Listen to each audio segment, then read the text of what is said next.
Hello class, ये class 12 chapter 4 determinant के लिए पार्ट 2 है हमारा।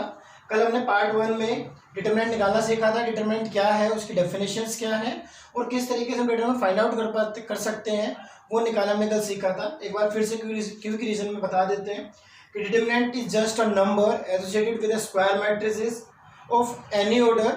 जनरली हम मैथमेटिक्स क्लास 12 के अंदर दो ही ऑर्डर की मैट्रिक्स के बारे में पढ़ेंगे, ऑर्डर 2 या ऑर्डर 3 की मैट्रिक्स का डिटरमिनेंट निकालना सीखेंगे।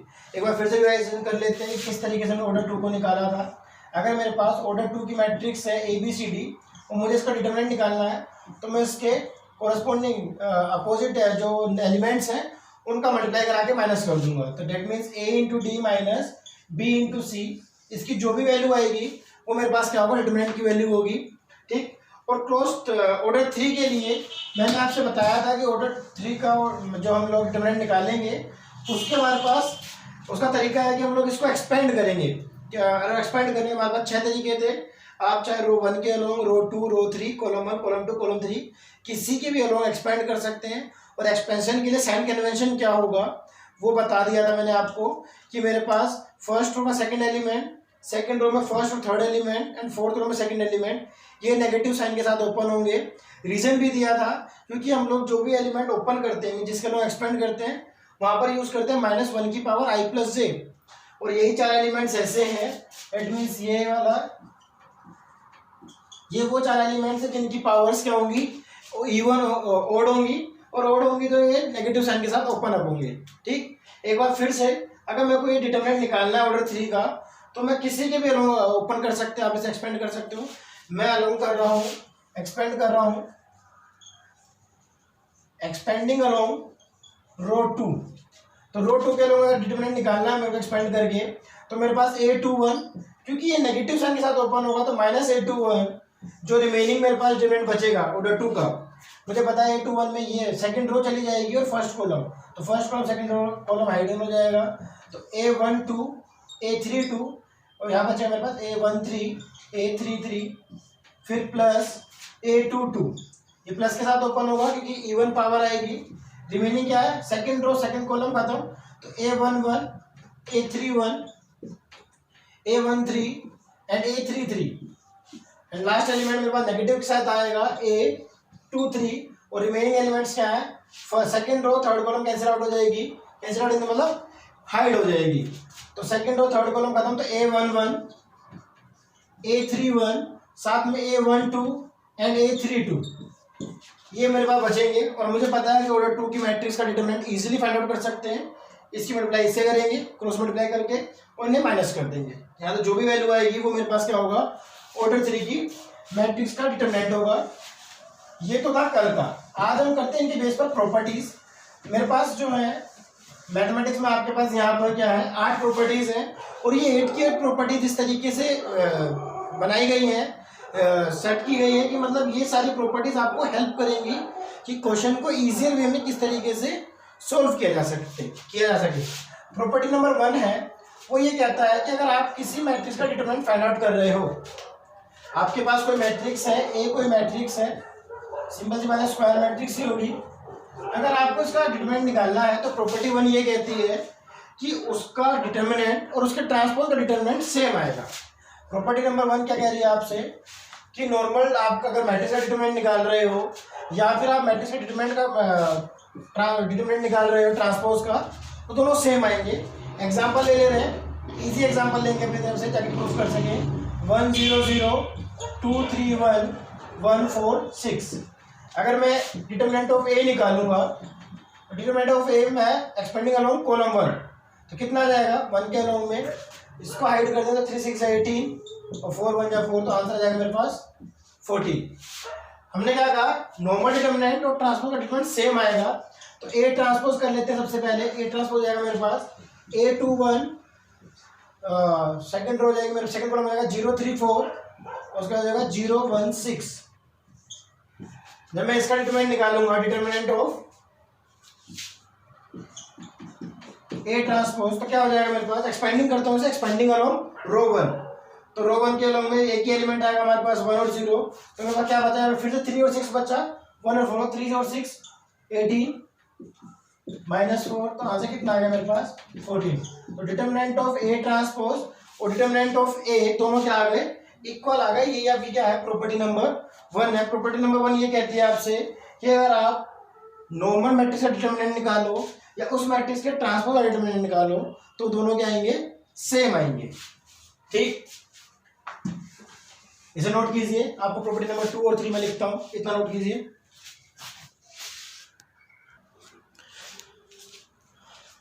प्रॉपर्टी नंबर 1 में हमने किया कि अगर ए मैट्रिक्स नॉर्मल है हमारे पास तो उसका ट्रांसपोज, उसका डिटर्मिनेंट और उस मैट्रिक्स के ट्रांसपोज का डिटर्मिनेंट क्या होगा, इक्वल होगा। प्रॉपर्टी नंबर 2, 3 और 4 मैंने एक साथ इसलिए लिखी है क्योंकि तीनों ही केस में जो डिटर्मिनेंट होगा वो 0 होगा। तीनों केस करके रीड करते हैं। प्रॉपर्टी नंबर 2 ये कहती है कि अगर किसी मैट्रिक्स के अंदर कोई भी दो रोज या कोई भी दो कॉलम्स आइडेंटिकल हो जाए, आइडेंटिकल इन द सेंस कि उसके कोरस्पॉन्डिंग एलिमेंट्स इक्वल आ जाए। जैसे पहले एलिमेंट जैसे रो 1 और रो 3 की अगर मैं बात करूं तो रो 1 का फर्स्ट एलिमेंट 1 है, रो 3 का फर्स्ट एलिमेंट 1 है, रो 1 का सेकंड एलिमेंट 2 है और रो 3 का सेकंड एलिमेंट 2 है, रो फर्स्ट का थर्ड एलिमेंट 1 है एंड रो 3 का थर्ड एलिमेंट 1 है। तो ये दोनों रोज ऐसी हैं जिसके सारे एलिमेंट इन द सेंस ये कोरस्पॉन्डिंग एलिमेंट्स क्या है, इक्वल है। जब कभी भी ऐसा होगा, इफ एनी टू रोज और columns are identical then its determinant will be 0।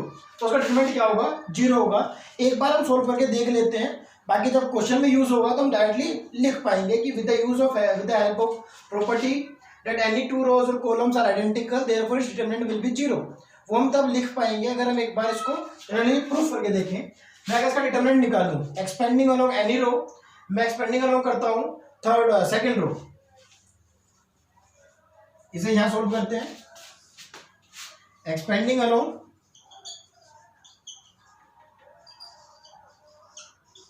रो 2 में करूंगा तो 4 जो होगा माइनस साइन के साथ ओपन अप होगा।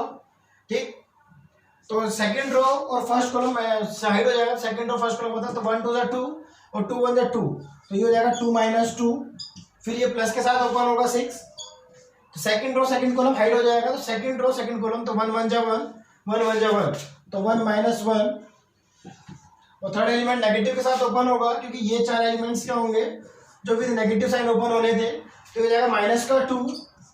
Second row third column hide हो जाएगा, तो सेकंड रो थर्ड कॉलम होता है तो 1 2 जा 2 1 2 जा 2, तो ये हो जाएगा 2 - 2।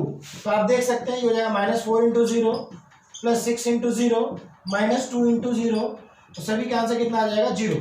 तो हम कह सकते हैं अगर कोई भी दो रोज या कोई भी दो कॉलम्स, अगर यहाँ पर 1 4 1 और ये भी हमारे पास 4 होता 1 4 1, तो कॉलम 1 और कॉलम 3 भी आइडेंटिकल थे, तो उस प्रॉपर्टी के हिसाब से भी क्या हो जाता है, ये 0 हो जाता।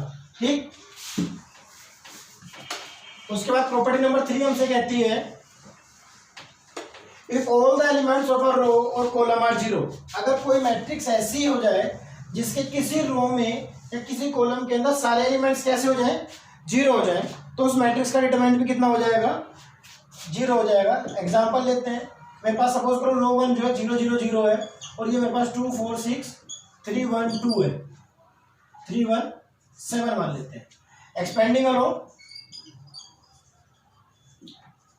किसी भी के अलोंग एक्सपेंड कर सकता हूँ, मैं इसे R1 के अलोंग एक्सपेंड करता हूँ, तो बाहर हो जाएगा 0। अंदर मेरे पास रो 1 में फर्स्ट कॉलम हाइड हो जाए तो 7 4 28 6 1 6 6। ठीक, माइनस का 0, first row second column cancel होगा 2 3 6 7, तो 7 2 14 3 6 18 14 - 18 और थर्ड में बचेगा 0, तो ये हाइड हो जाएगा तो 1 2 2 4 3 12 2 माइनस, इसे यहाँ लिख लेते हैं +0 2 - 12, सबको 0 से मल्टीप्लाई कर रहे हैं, 0 × समथिंग 0 -0 × समथिंग 0 +0 और सबको ऐड करें तो कितना आंसर आएगा, 0 आएगा। तो हम कह सकते हैं अगर किसी मैट्रिक्स के अंदर सारे एलिमेंट्स किसी भी रो के अंदर या किसी भी कॉलम के अंदर सारे एलिमेंट्स अगर 0 हो जाएंगे तो उसका आंसर कितना हो जाएगा, उस मैट्रिक्स का डिटरमिनेंट 0 के इक्वल आएगा। ठीक, ये प्रॉपर्टी इंपोर्टेंट है इन तीनों केस के अलावा, इन तीनों केस में वो ये कह रहा है कि अगर कोई मैट्रिक्स है मेरे पास इस तरीके से, सपोज तो मेरे पास यहाँ पे 2 3 और 7 है, यहाँ पर 18, यहाँ पर 27 और यहाँ पर 63 है और ये 4 6 और 8। उसने कहा कि अगर if one of the row और column is multiple of any other row और column then its determinant will be zero. अगर किसी रो, अगर कोई रो या कोई कॉलम किसी और रो या कॉलम का कुछ टाइम्स है, मल्टीपल्स इन द सेंस कुछ टाइम्स है, तो वो उसका डिटरमिनेंट जो होगा वो जीरो होगा। जैसे यहाँ पर जो सेकंड रो है, अगर आप ध्यान से देखोगे, वो फर्स्ट रो का 9 टाइम्स है। 18 2 9 27, 3 9 27, और ये 7 है 63। तो इसका जब मैं डिटरमिनेंट सोल्व करूंगा तो यहाँ से कितना आएगा, जीरो के इक्वल आएगा। चेक कर लेते हैं। डिटरमिनेंट अगर मैं निकालूंगा, एक्सपेंड करता हूं, एक्सपेंड कर रहे हैं, एक्सपेंडिंग अलोंग रो 2, तो ये हो जाएगा मेरे पास -18। फर्स्ट कॉलम है तो 8 से 24 7 6 8 से 24 7 6 42 प्लस 27, तो ये हो जाएगा मेरे पास सेकंड रो फर्स्ट रो, तो 8 2 16 7 4 28। ठीक है, थर्ड एलिमेंट है मेरे पास 63, तो ये हो जाएगा मेरे पास सेकंड रो और थर्ड कॉलम हाइड हो जाएगा, तो सेकंड रो थर्ड कॉलम बनेगा 6 2 12 4 2 12, तो ये तो हो जाएगा मेरे पास जीरो। देखते हैं कितना आ रहा है, -18 इंटू 24 माइनस 42 कितना हो जाएगा, 18 हो जाएगा, प्लस 27 इंटू 16 माइनस 18 कितना हो जाएगा, ये हो जाएगा मेरे पास 12।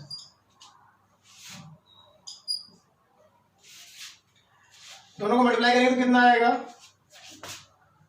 ये हो जाएगा माइनस का 324, ये हो जाएगा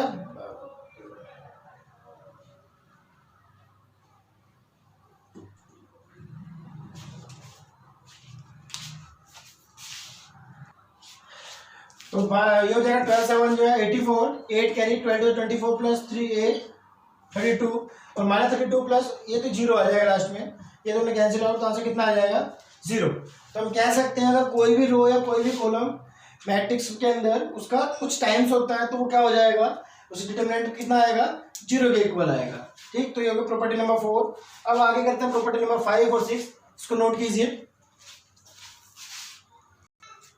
प्रॉपर्टी नंबर 5 हमसे ये कहती है कि मेरे पास कोई डिटरमिनेंट है, अगर उसके किसी भी रो या किसी भी कॉलम में अगर मैं किसी कांस्टेंट से मल्टीप्लाई कराता हूँ तो उसके डिटरमिनेंट की वैल्यू में भी उसी कांस्टेंट से मल्टीप्लिकेशन हो जाएगी। जैसे मेरे पास डिटरमिनेंट है 2 4 6 1 2 1 3 2 5, अगर मैं इसको एक्सपेंड करता हूँ अलोंग R1 तो मेरे पास आंसर आ रहा है -16। सपोज करो प्रॉपर्टी के हिसाब से ये कह रहा है कि भाई -16 मेरे पास है, अगर मैं इसकी किसी भी रो या किसी भी कॉलम में कुछ कांस्टेंट से मल्टीप्लाई करता हूँ तो उसका डिटरमिनेंट भी उतना ही चेंज हो जाएगा। मेरे पास डिटरमिनेंट कितना आ चुका है, डिटरमिनेंट ऑफ ए आया -16। अगर मैं मल्टीप्लाइंग रो 2 बाय 2, अगर मैं 2 से मल्टीप्लाई कर दूं तो नई जो मैट्रिक्स बनेगी वो मेरे पास जाएगी 2 4 2। इसका डिटरमिनेंट अगर मैं निकालने लगूंगा तो डिटरमिनेंट ऑफ ए कितना आ जाएगा, तो रो 1 के लोग एक्सपेंड करता हूँ इसको, तो ये हो जाएगा मेरे पास 2, ये रो खत्म, 5 4 20, 2 माइनस 2 2 4, ये जाएगा माइनस का 4, तो ये क्या हो जाएगा 5 2 10, 3 2 6, फिर जाएगा मेरे पास प्लस 6 हो जाएगा मेरे पास 2 2 4 और 3 4 12,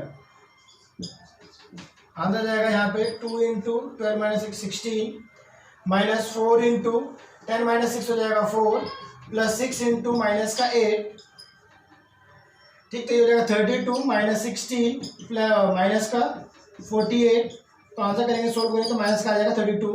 अब ध्यान से देखोगे तो शुरुआत में डिटरमिनेंट आया था -16, नेक्स्ट में मल्टीप्लाई करने के बाद आ रहा माइनस का 32, डिटरमिनेंट में 2 कांस्टेंट का 2 स्केलर मल्टीप्लिकेशन का फर्क पड़ गया है क्योंकि मैंने रो 2 को 2 से मल्टीप्लाई कराया था। ठीक, इसको नोट कीजिए। प्रॉपर्टी नंबर 6 करते हैं। प्रॉपर्टी नंबर 6 आपसे ये कहती है if any two rows or two columns means if any two rows or columns are interchanged then sign of determinant will be changed। Means अगर आप किसी भी मैट्रिक्स का डिटरमिनेंट निकालते हो और उसके किसी भी रो या किसी भी कॉलम का इंटरचेंज कर दोगे तो उसका डिटरमिनेंट का जो आंसर था वो भी क्या होगा, साइन चेंज कर लेगा। जैसे मेरे पास डिटरमिनेंट है 2 1 3 1 3 5 4 2 1, तो मैंने इसका डिटरमिनेंट निकाला तो मेरे पास आंसर आया माइनस का 25, एक्सपेंड किया अलोंग C1, सोल्व करने पर आंसर कितना आया माइनस का 25। अगर मैं रो 1 और रो 2 को इंटरचेंज कर दूं, मीन्स रो 2 रो 1 की प्लेस पर और रो 1 रो 2 की प्लेस पर, तब मेरे पास हो जाएगी मैट्रिक्स 135 213 421। अगर मैं इसको वापस C1 के अलावा एक्सपेंड करता हूँ तो मेरे पास डिटरमिनेंट इस बार कितना आ रहा है, प्लस का 25 आ रहा है। आप ध्यान से देखोगे तो पहले आया था माइनस का 25, अब आ रहा है प्लस का 25। तो साइन में क्या हो गया है, चेंज हो गया है। अगर मैंने रो या कॉलम को इंटरचेंज कर दिया, आप चाहो तो कॉलम 1 को कॉलम 3 से इंटरचेंज कर सकते हो, कॉलम 3 को कॉलम 2 से। वो कोई कंडीशन नहीं है कि आप किसको इंटरचेंज करते हो, बस ये है कि अगर आप किसी भी दो रो या कॉलम को इंटरचेंज करते हो तो उसके डिटरमिनेंट के साइन में भी क्या आ जाएंगे, चेंजेस आ जाएंगे। इसे नोट कीजिए। प्रॉपर्टी नंबर 7 करते हैं। फिर प्रॉपर्टी नंबर 7 आपसे ये कहती है, अगर कुछ या सारे एलिमेंट्स किसी रो या किसी कॉलम के हम एक्सप्रेस कर सकते हैं, मतलब किसी के सम या किसी के डिफरेंस के बीच में, तो जो डिटरमिनेंट है पूरा पूरा वो भी दो डिटरमिनेंट के सम या सब्ट्रैक्शन के बीच में शो किया जा सकता है। जैसे कि यहाँ पर मेरे पास एक डिटरमिनेंट है, पहले मेरे पास पहली रो है a1 plus lambda 1, a2 a3, b1 plus lambda 2, b2 b3, c1 plus lambda 3 plus c2 c3। इस तरीके से अगर आप ध्यान से देखोगे तो जो कॉलम 1 है वो इसके जो एलिमेंट्स है वो इसमें सम के रूप में दिखाए जा सकते हैं। मीन्स a1 प्लस लैम्डा 1 है, b1 प्लस लैम्डा 2 है, c1 प्लस लैम्डा 3 है। तो मैं इस डिटरमिनेंट को ब्रेक कर सकता हूँ दो डिटरमिनेंट्स में, जिसमें एक डिटरमिनेंट के अंदर पहली कॉलम हो जाएगी a1 b1 c1 और दूसरे डिटरमिनेंट के अंदर पहली कॉलम हो जाएगी लैम्डा 1 लैम्डा 2 लैम्डा 3। वो कैसे रिप्रेजेंट करेंगे, तो a1 b1 c1, बाकी जो एलिमेंट्स हैं मीन्स बाकी जो रो या कॉलम है वो एज इट इज रह जाएंगी, प्लस वो डिपेंड करेगा आपने यहाँ पर किस में ब्रेक किया है। अगर एडिशन में ब्रेक किया है तो प्लस का साइन आएगा, अगर यहाँ आपने सब्ट्रैक्शन में ब्रेक किया है तो माइनस का साइन आएगा। ठीक, उस तरीके से हम इसे ब्रेक कर सकते हैं। इसे कीजिए। लास्ट प्रॉपर्टी करते हैं इसके बाद, प्रॉपर्टी नंबर 8। प्रॉपर्टी नंबर 8 सबसे ज़्यादा यूज होने वाली प्रॉपर्टी में से एक है। वो ये कहती है कि if each element of a row of a determinant the equimultiples of another row are added. मतलब किसी रो के अंदर, हम रो पे ही बात करते हैं, कॉलम के लिए वर्सिटीज अपने आप फॉलो करेगा। अगर हम किसी रो के अंदर किसी दूसरी रो को कुछ टाइम मल्टीप्लाई करा के ऐड कर दें तो उसके डिटरमिनेंट में कोई फर्क नहीं पड़ेगा। इन शॉर्ट वो ये कहना चाह रहा है कि जो चैप्टर नंबर 3 में एलिमेंट्री ऑपरेशन लगाए थे, अगर उन एलिमेंट्री ऑपरेशन का यूज किया जाए डिटरमिनेंट के अंदर तो उसके डिटरमिनेंट की वैल्यू पर कोई फर्क नहीं पड़ेगा। जैसे मेरे पास एक डिटरमिनेंट है 1 0 0 2 1 5 1 2 1, जब मैंने इसका डिटरमिनेंट किया एक्सपेंडिंग अलोंग रो 1, एक्सपेंडिंग अलोंग R1 जब मैंने किया तो इसका जो डिटरमिनेंट आया वो -9 आया।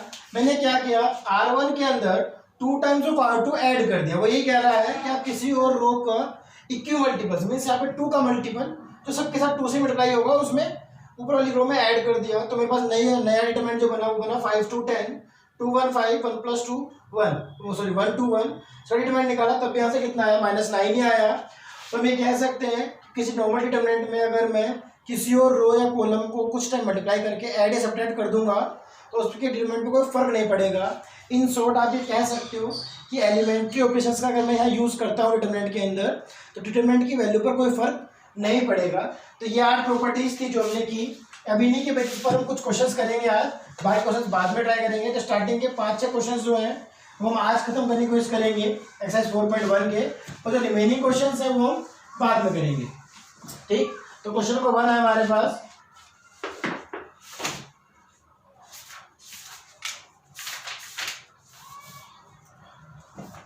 (4.2) का क्वेश्चन नंबर 1 है हमारे पास। डिटरमिनेंट दिया हुआ उसने हमें x y z a b c, उसके अलावा x plus a y plus b z plus c, और हमें इसे 0 1 बनाना है। ध्यान रहे जितने हमने प्रॉपर्टीज पढ़ी हैं वो सारी प्रॉपर्टीज कहीं ना कहीं यूज हो सकती है। ये भी हो सकता है क्वेश्चन में एक से ज़्यादा तरीके हों उसको 0 लाने के, या एक से ज़्यादा तरीके से हम प्रॉपर्टी को यूज़ कर पाए। हम जिस वक्त जो प्रॉपर्टी यूज़ कर रहे हैं वही ठीक होनी चाहिए, बस इतना ध्यान रखना है। तो इस क्वेश्चन को हम 2 तरीके से आसानी से कर सकते हैं। अगर आप ध्यान से देखो तो अगर मैं कॉलम 1 को कॉलम 1 प्लस कॉलम 2 लिख दूँ तो ये मेरे पास हो जाएगा x plus a y plus b z plus c, column 2 as it is आ जाएगा क्योंकि हमने कुछ किया ही नहीं है, ए बी सी, और कॉलम 3 है हमारे पास x plus a y plus b and z plus c. और आप ध्यान करो हमने प्रॉपर्टी पढ़ी थी कि अगर किसी भी डिटरमिनेंट की कोई भी दो रो या कॉलम आइडेंटिकल हो जाते हैं तो उसका डिटरमिनेंट कितना हो जाएगा, 0 हो जाएगा। यहाँ पर साफ साफ दिखाई दे रहा है कि C1 and C3 are identical है, तो देयरफॉर डिटरमिनेंट कितना हो जाएगा, 0 के इक्वल हो जाएगा। एक तरीका तो ये है, एक तरीका ये भी है हमारे पास, अगर आप ऐड ना करना चाहें तो इसी को हम लोग, ये एडिशन की फॉर्म में लिखा हुआ है, तो क्या मैं इसको XYZ ABC XYZ plus XYZ ABC और ABC की फॉर्म में नहीं लिख सकता। प्रॉपर्टी नंबर 6 या 7 हमने की थी कि अगर किसी भी कॉलम या रो को मैं ऐड के फॉर्म में दिखा सकता हूं तो मैं उनको डिटरमिनेंट भी एडिशन के फॉर्म में लिख सकता हूं। यहाँ ध्यान से देखो, कॉलम 1 और कॉलम 3 क्या है, आइडेंटिकल है, इसलिए इसका डिटरमिनेंट कितना हो जाएगा, 0 प्लस यहाँ पर कॉलम 2 और कॉलम 3 आइडेंटिकल है, इसीलिए ये भी क्या हो जाएगा, 0। टोटल यहाँ से कितना आ गया, 0 आ गया। ये क्वेश्चन नंबर 1 है हमारे पास। अब बात करते हैं क्वेश्चन नंबर 2 की। यहाँ मैं डिटरमिनेंट 0 दिखा रहा था क्वेश्चन नंबर 1 में।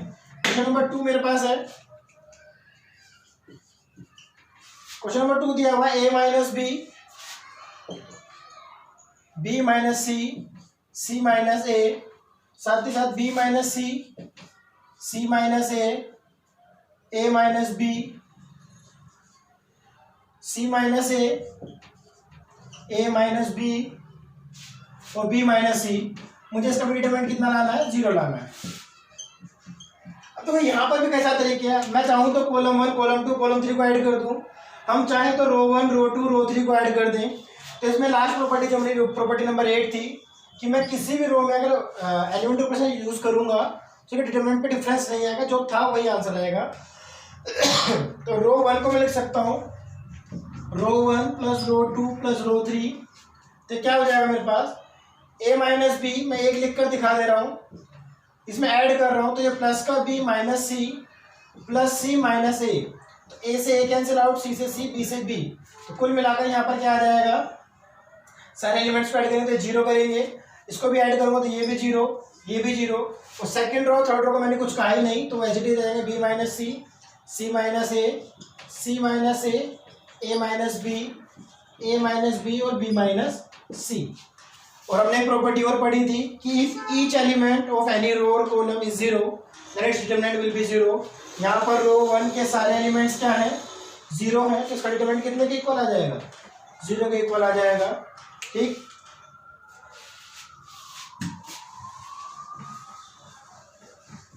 क्वेश्चन नंबर 3 करते हैं। क्वेश्चन नंबर 3 हमारे पास है, क्वेश्चन नंबर 3 दिया हुआ है 2 3 5 7 8 9 65 73 65 75 एंड 86। देखो इस क्वेश्चन में थोड़ा सा इसको भी हमें क्या दिखाना है, इसका डिटरमिनेंट भी 0 के इक्वल दिखाना है। तो इस क्वेश्चन में अच्छा आराम से हम लोग पहचान कर सकते हैं कि ये क्या लेगा। 65 को हम ब्रेक करना चाहें तो 65 को ब्रेक कर सकते हैं, या फिर आप किसी को मल्टीप्लाई करके एडिशन करा दो प्रॉपर्टी नंबर 8 के हिसाब से तो वो भी कर सकते हो। मैं इसको पहले ब्रेक कर, मैं दोनों तरीके से लिख कर दिखा रहा हूँ। मैं क्या कर सकता हूँ 2 3 5 7 8 9, मैं 63 को 65 को लिख सकता हूँ 7 इंटू 9 प्लस 2, ये हो जाएगा मेरे पास 75 हो जाएगा मेरे पास 8 इंटू 9 प्लस 3, और 86 हो जाएगा मेरे पास 9 इंटू 9 प्लस 5। और इसको ब्रेक करके लिख सकता हूँ 2 3 5 7 8 9 7 9 8 9 और 9 9 प्लस 2 3 5 7 8 9 और 2 3 5।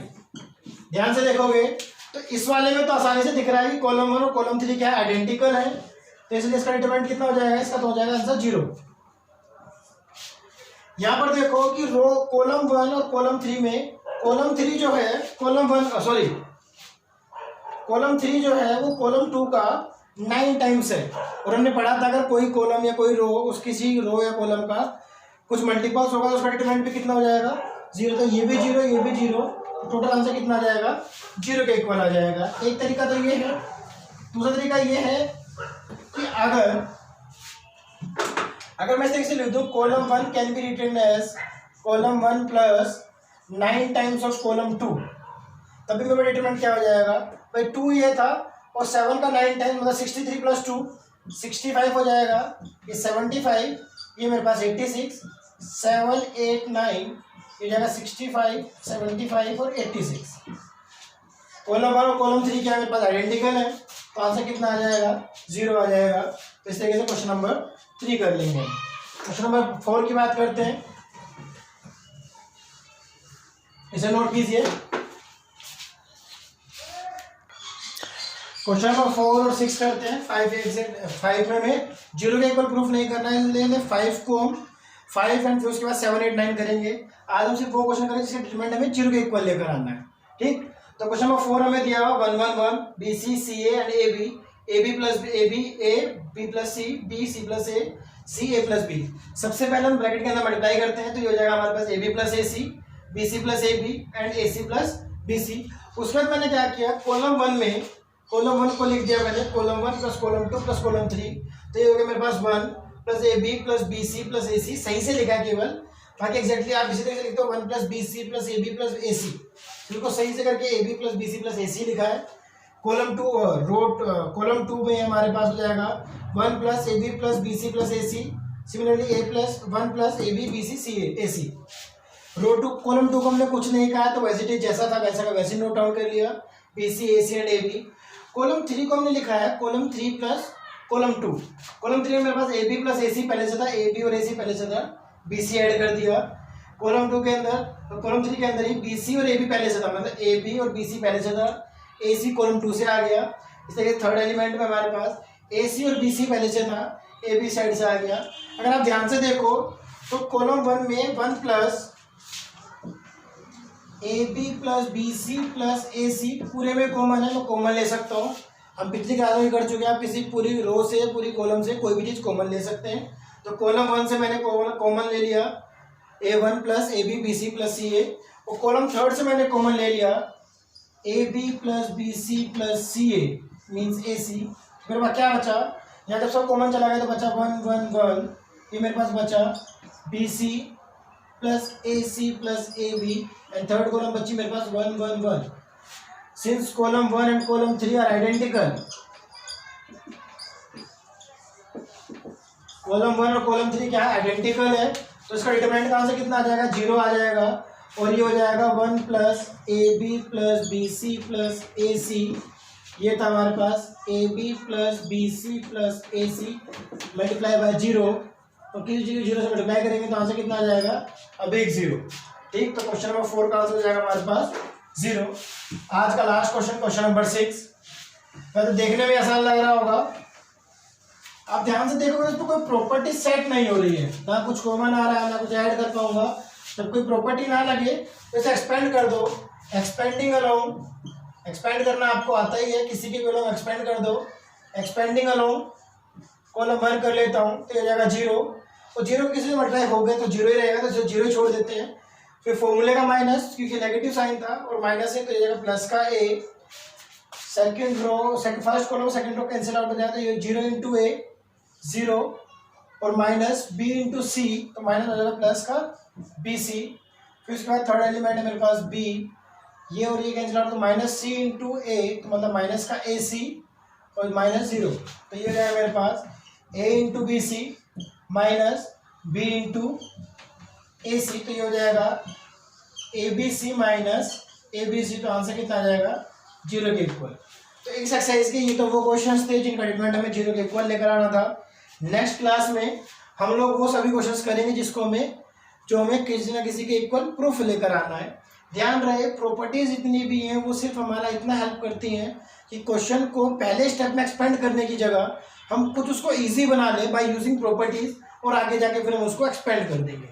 ठीक, आज के लिए इतना ही, इसे नोट कीजिए और 4.2 के बचे हुए क्वेश्चन की प्रैक्टिस करिए, ट्राई करिए कि ज़्यादा से ज़्यादा क्वेश्चन आप खुद कर पाएँ। अदरवाइज नेक्स्ट क्लास में हम लोग सारे क्वेश्चन कराए देंगे। Thank you.